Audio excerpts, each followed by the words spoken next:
Buonasera, corso sulla Sicilia linguistica e letteraria, percorsi didattici che è destinato, come vedete, non soltanto ai docenti, ma speriamo anche ai futuri docenti.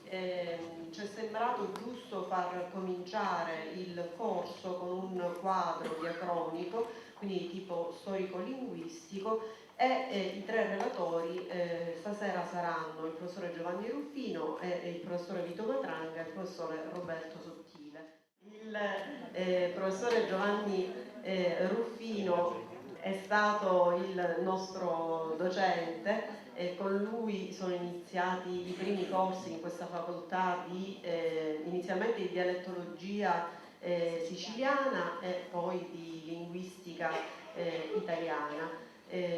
Tutti e tre ci siamo laureati illo tempore con il professore Ruffino, che ha portato avanti negli anni moltissimi studenti e si è occupato non soltanto di storia linguistica, si occupa non soltanto di storia linguistica, ma anche di geografia linguistica, di lessicografia, di etimologia e di percezione. In realtà anche a lui si deve l'apertura alla sociolinguistica di cui poi parleremo nel prossimo incontro. È stato l'ideatore, è l'ideatore dell'Atlante linguistico della Sicilia, che invece occuperà l'ultimo dei nostri incontri, che è un progetto che è nato nell'87 ma che continua ancora oggi con diversi e ulteriori prospettive di ricerca. Passo la parola al professore Ruffino e dopodiché nel momento idoneo si innesteranno anche il professore Matranga proprio di recente ha anche pubblicato un testo sui sistemi nominali delle focacce siciliane, che è stato un ambito molto sofferto della sua riflessione anche teorica, ma teorica e metodologica, in quanto anche un semplice aspetto per noi molto familiare come quello delle focacce, sostanzialmente, quindi degli spincioni, delle muffolette, eccetera, si presta a moltissimi ragionamenti di tipo linguistico che probabilmente poi fioreranno in un'altra parte, in una delle altre lezioni che avremo successivamente. Il professore Sottile si occupa anche lui di dialettologia, in particolare ha lavorato su un'area della Sicilia che è quella madonita e si è occupato di lessici settoriali, nella fattispecie il lessico della pastorizia, ma anche lui ha lavorato molto sul lessico alimentare, come in realtà tutti quanti noi, sul lessico dei giochi, e anche il lessico dei giochi ha ricordato una fase precedente dell'attività del professore Matranga. Oggi siamo tutti quanti impegnati nel dizionario Atlante della cultura alimentare in Sicilia, che però sta finalmente approdando, credo, alle ultime pubblicazioni. Per quanto riguarda la storia linguistica della Sicilia, sarà il professore Ruffino a darvi prima una panoramica generale e poi si innesteranno, come dicevo prima, anche gli altri due colleghi per degli aspetti specifici. Io entro subito in argomento in un modo abbastanza imprevedibile anche per me, perché proprio l'altro ieri hanno scoperto e mia moglie ha scoperto navigando su internet, perché io non navigo molto, una cosa che mi è sembrata interessante proprio per aprire l'incontro di oggi. Se riusciamo a prendere questo sito di una rivista didattica, credo, ecco.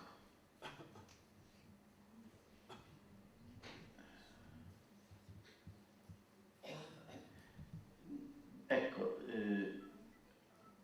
vi è questo gioco, diciamo un po' impertinente, ma tutto sommato piacevole, ma certamente discutibile, che è intitolato La storia della Sicilia in 100 secondi, mi pare. però dovremmo far sentire, dovremmo ritornare da capo, no, fermiamoci, spiego di che si tratta prima, perché ci sono 106, è poco più di un minuto. E allora vi dico, vi è questo piccolo gioco che pretenderebbe, e in qualche modo ci riesce, di esprimere in poco più di un minuto la storia della Sicilia, quindi diciamo circa 3000 anni di storia, in poco più di un minuto, con una serie di schizzi rapidissimi ed una elencazione di fatti proprio mitragliati addosso a chi. Qualcuno di voi la conosce? No, però dovremmo anche... accostare il microfono. Ah, sì, certo. Poi possiamo magari ascoltarla 2 volte per...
Non avete percepito che frammenti minimi,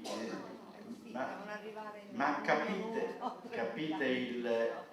il senso complessivo, cioè attraverso una serie di titoletti rapidissimi che partono dalla Sicilia prelatina si arriva a Raffaele Lombardo. E chi vuole può verificarlo nel sito OS Didattica. Che poi sarebbe Orizzonte Scuola? Orizzonte Scuola? Vedetevelo perché, vabbè, a me ovviamente questa cosa che ho scoperto grazie a mia moglie 2 o 3 giorni fa, serve per introdurre in maniera spiritosa e forse anche utile l'incontro di oggi, che da una parte vuole così rappresentare per grandi linee, anche in un modo abbastanza didascalico ma forse anche interessante, le linee di storico-linguistica della Sicilia assieme ai colleghi Matranghi e Sottile, tutto sommato in modo non troppo diverso da questa mitragliata di titoletti. Cos'è che fa la differenza tra il modo con cui noi vi proporremo alcune cose e anche alcune immagini? Ora spiegherò meglio perché. E questa mitragliata di titoletti che avete visto, che in questa storia in 100 secondi non c'è un accenno minimo, pur minimo, alla lingua.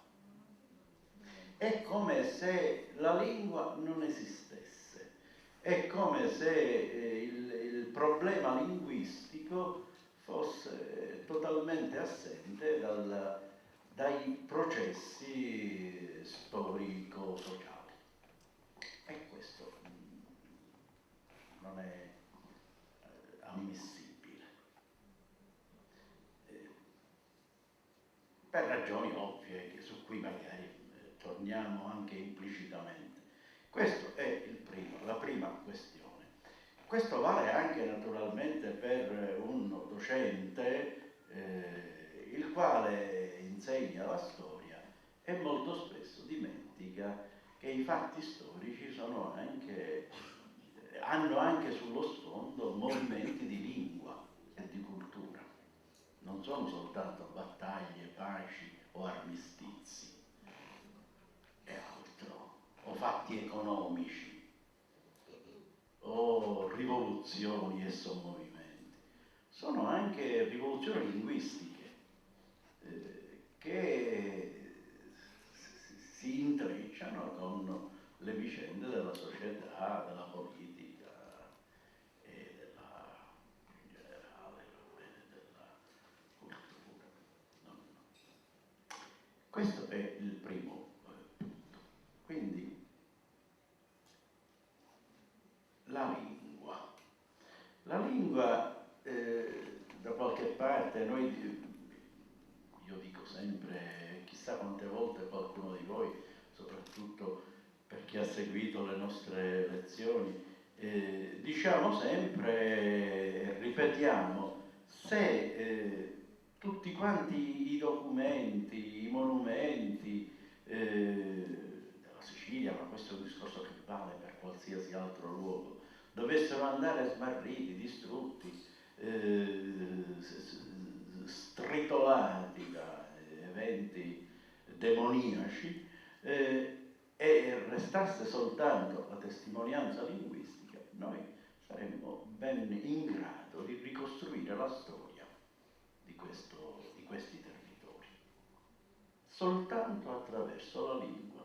Quindi, in sostanza, se noi ascoltiamo un contadino, un pescatore, una persona qualsiasi, parlare la lingua del luogo natio, ecco, attraverso quella testimonianza potremmo tentare di ricostruire vicende millenarie, attraverso le parole, i suoni, l'impasto della lingua. Questo tipo di approccio non può che essere l'approccio di un docente che vuol parlare di queste cose nella propria classe laboratorio. Ecco, la capacità di tenere insieme i fatti storici, i fatti sociali, i fatti linguistici e i fatti letterari. Ed è possibile. Poi magari concluderemo proprio brevemente su questo. Parlare attraverso la lingua parlata, neanche attraverso la lingua scritta. Se ascoltiamo un brano da noi raccolto durante i rilevamenti dell'Atlante linguistico della Sicilia, possiamo, naturalmente anche qui arriverà male la voce, però qualche parola si potrà cogliere. È un contadino è una donna e poi un contadino di Aragona, che è un paese della provincia di Agrigento, i quali parlano della loro fanciullezza e ricordano i luoghi della loro infanzia, la famiglia, il paese. Che saproglia, non c'è niente da toccare, no, non mi toccare che c'è momenti.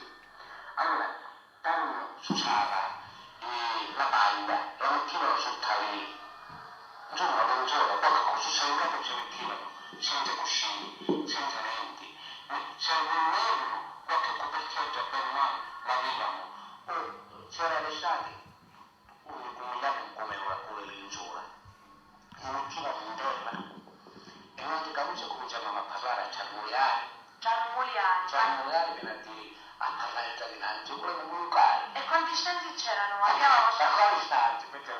Tanto capace che non sapete che vedo questo carretto e ti avevano.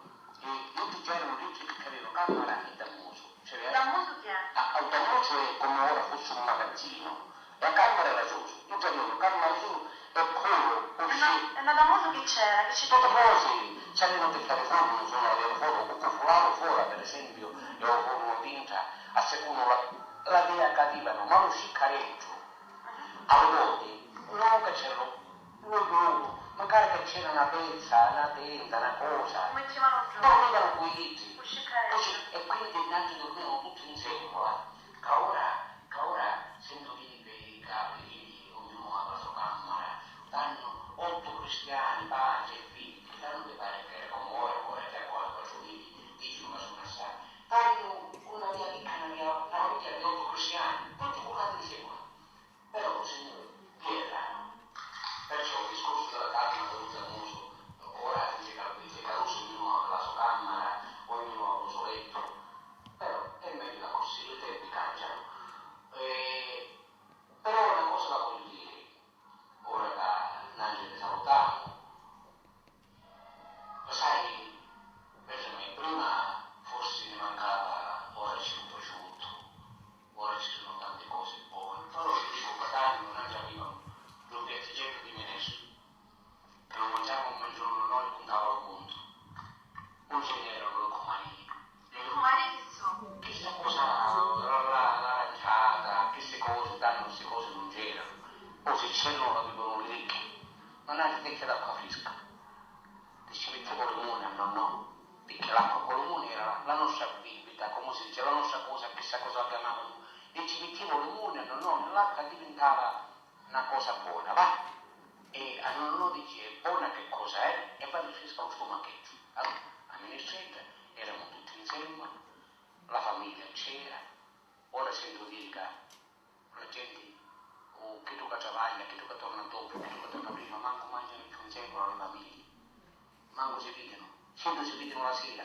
Nanti con tutto che eravamo entrati alla campagna e travagliava, però le mie figlie le vedeva, a me moglie la vedeva, parlavamo, mangiavamo insieme. Ora sento dire le mie nipoti che dice che sono moderne, dice che ma mi pare mia che questa cosa moderna di ora, bentornati, io non lo so, ma la famiglia è un po', chissà come fanno, non si vedono, non si parlano, e come sono le famiglie di ora? Allora forse che hai una certa età, ora penso alle tempi me, quando avevamo sia il nome un piatteggiato di Menessa e che ci dava con le mani, l'uno no che ne contavo conto e venivamo a colcare con la preghiera di la nonno e ne abbracciavamo con le fratelli da solo perché abbiamo più largo solo, non lo so, poi nei tempi buoni quali sono, però ogni tempo è sempre buono, vivilo alla grazia di Dio.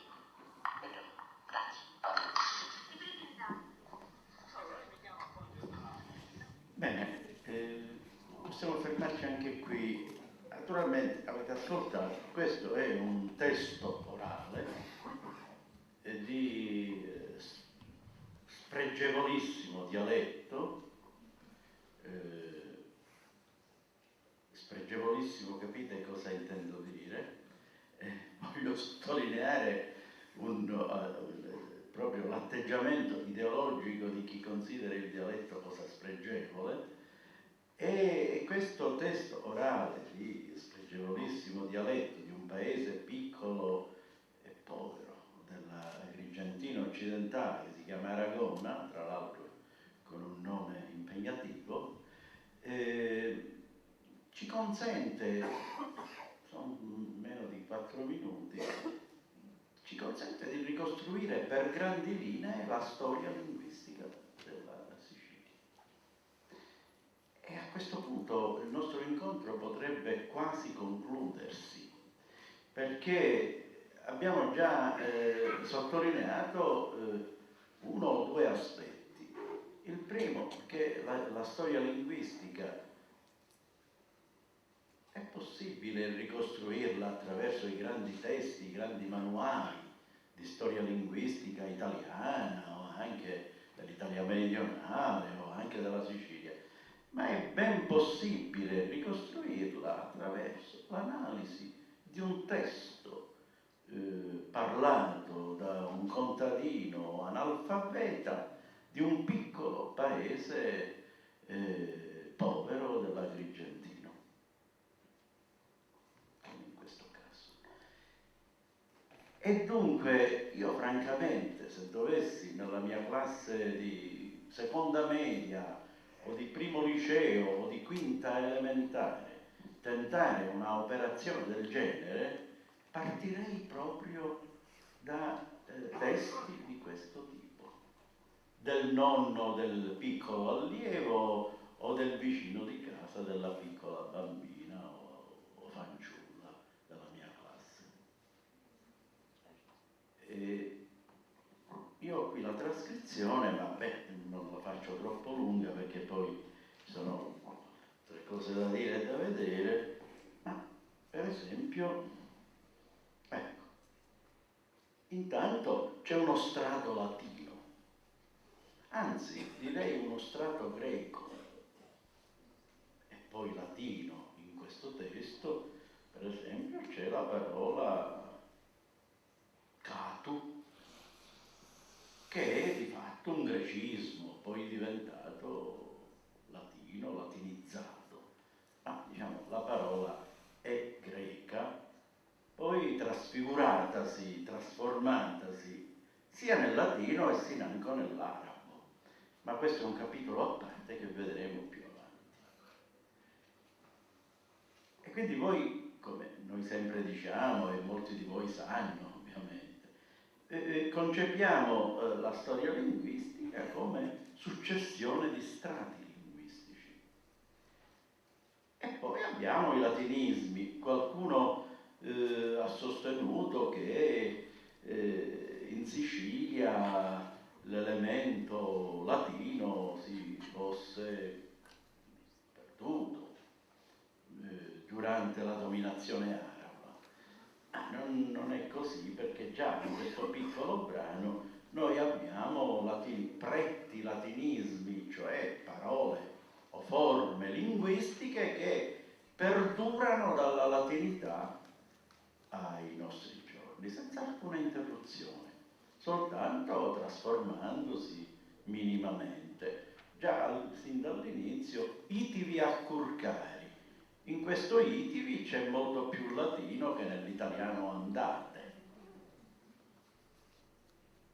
E questo è semplice osservare. Oppure in una parola come cummigliavano c'è il latino convolvere, convolviare in una forma così. Questo è lo strato latino, come pare anche, direi, nella forma tecchia per anticchia, o un po' di, un pezzetto di, una piccola parte di, che secondo me viene da una, ne parlavamo l'altro giorno, da una forma latina che potrebbe essere tantus più suffisso tanticula, una piccola parte. E poi cufularum, anche questo è un latinismo, focularis, con uno scambio di sillabe. E se poi andiamo a cercare altri strati superiori, li troviamo abbastanza facilmente in questo testo. Per esempio troviamo degli arabismi nella parola dammusu, oppure nella... insomma basta questa intanto, e poi ne spunta qualche altra. Ma avevo di quale? Sciccaretto, mi pare dice a un certo punto, che è una parola penetrata con gli arabi, ma in realtà di origine persiana. Quindi anche qui ci consente la esplorazione linguistica, ci consente anche un'esplorazione del mondo antico, nell'alto medioevo, no? Ma per esempio avrei dovuto dirvi che una parola come annacavano è un grecismo. Annacavano, nel senso di cullavano, perché viene, lo sapete, da naca, che è la culla, che è parola greca, tale e quale. Magari di questo parlerà poi il professore Sottile quando affronterà il tema aree linguistiche e aree culturali. Magari intendeva parlarne di questo? Di Naca proprio no. Di Naca no, allora lo dico io. Naca non significa culla in origine, significa pelle di montone, e quindi il passaggio dal significato pelle di montone al significato naca è ovvio. I bambini si mettevano su una pelle che pendeva sul tetto e si cullavano. E da qui poi tutti i significati di annacari che sono molteplici. Ma è un grecismo, quindi è lo strato più antico, molto antico, perché vi sono strati ancora più antichi. E poi via via tutti gli strati superiori, senza contare lo strato ultimo che è quello dell'italiano, del toscano, ma qui ritroviamo quantomeno, oltre allo strato arabo, lo strato francese, lo strato spagnolo, castigliano.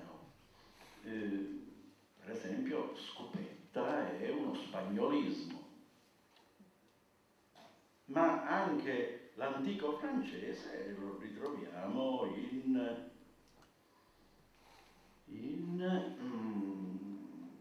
a un certo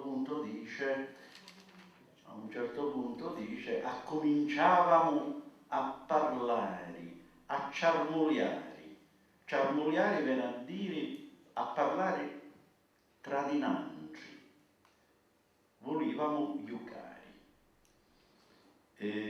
Ciarmuliari è parola penetrata con i normanni in Sicilia, da charm, poi charm, ma la parola originaria è latina, è carmen, cioè nenia incantatrice, da cui poi ammaliare. Vedete già, io potrei chiudere qui, che ce ne andiamo tutti a casa, perché abbiamo già ricostruito 3000 anni di storia linguistica della Sicilia, ma lo abbiamo fatto non consultando ponderosi manuali di storia linguistica, attraverso 3 minuti e 30 secondi di parlato di un contadino di Aragona, in provincia di Agrigento. Se il mio maestro, quando frequentai la scuola elementare, avesse fatto questo con me, io non avrei odiato il dialetto sino all'età di 15 o 16 anni. In ciò anche assecondato dai miei genitori e dalla mia famiglia. Persone rispettabilissime, intendiamoci. Ma se il mio maestro non mi avesse fortemente redarguito me, ma soprattutto i miei compagni, e se quando in collegio che frequentai nel posto elementare non mi avessero punito per aver detto l'unica parola dialettale che conoscevo a 11 anni, con una punizione crudele, io forse oggi non starei qui a parlarvi di queste cose, perché è stata un po' una rivalsa da parte mia. Ma insomma, la scuola di danni ne ha fatti in questo senso parecchi. In questo caso no. Bene, ma siccome dobbiamo parlare sino alle 6:30, allora vabbè, inganniamo il tempo con qualche altro spunto.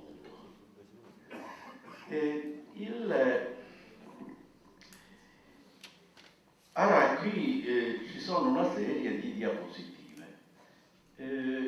Non le vedremo tutte perché altrimenti altro che 6:30, insomma, ne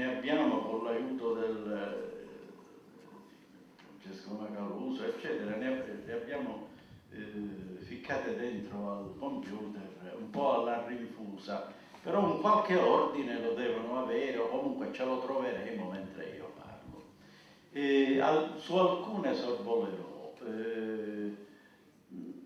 Sulla prima cartina, ecco, facciamo così, io vado spedito, poi noi dobbiamo riservare alla fine un quarto d'ora di discussione, insomma, e quindi eventualmente annotatevi qualche cosa per potere. Questa cartina rappresenta l'Italia linguistica. Noi stiamo parlando della Sicilia, ma badate bene che la Sicilia, oltre a essere l'importante regione che per ovvi motivi non ci torna al centro del Mediterraneo, le cose che sappiamo, è parte di un sistema linguistico più complesso. Chi vuole potrà poi ricostruirlo attraverso delle carte che troverete anche nel volume Lingue e Culture in Sicilia, che noi vi distribuiremo. È un'opera poderosa in 2 grossi voltomi che vi distribuiremo durante il corso, lo stanno già cominciando a stampare. E quindi non mi fermo su questo, ma è ovvio che l'area siciliana è diversa linguisticamente dall'area veneta, lombarda, toscana o anche in parte centrale. Ed è diversa per ragioni molteplici, ma sostanzialmente perché le vicende storico-linguistiche sono diverse e perché le popolazioni originarie erano diverse. In Veneto c'erano i Veneti, in Piemonte c'erano i Celti e poi gli Etruschi in Toscana, che avevano lingue diverse, che avevano... E tutto quanto poi si propagina sino a oggi. Ma se vediamo le successive diapositive, ecco, ritorniamo sul problema degli strati linguistici. Questo l'ho preso